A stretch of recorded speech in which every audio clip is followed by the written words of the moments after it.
గురువుగారు, సమంత పంచకం అంటే ఏమిటి? పరశురాముడు దుష్ట క్షత్రియులనందరినీ వధించి ధర్మ సంస్థాపన చేద్దామనుకుంటాడు.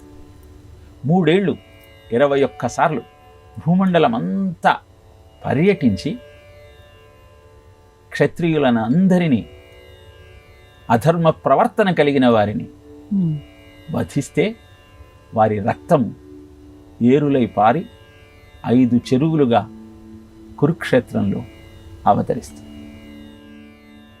ఆ రక్తపు టేరులను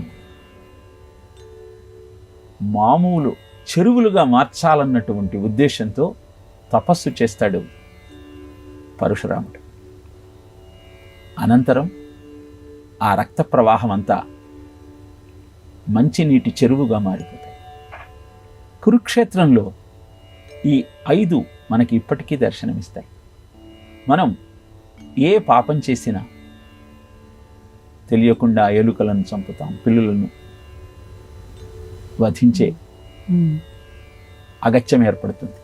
ఆ పాపం నుంచి బయటపడాలి అంటే ఈ శమంత పంచకంలో సంకల్ప సహితంగా స్నానం చేసే ప్రయత్నం చేయాలి. విచిత్రం ఏమిటి అంటే అదే కురుక్షేత్రంలో మళ్ళీ ధర్మ సంస్థాపన కోసం కౌరవ పాండవుల మధ్య యుద్ధం జరిగి 18 అక్షౌహిణుల సైన్యమంతా అంతమై ఆఖరికి 10 మంది మిగులుతారు.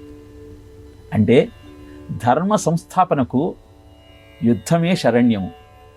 అహింసా పరమో ధర్మ, ధర్మహింస తథైవచ అని చెబుతుంది శాస్త్రం.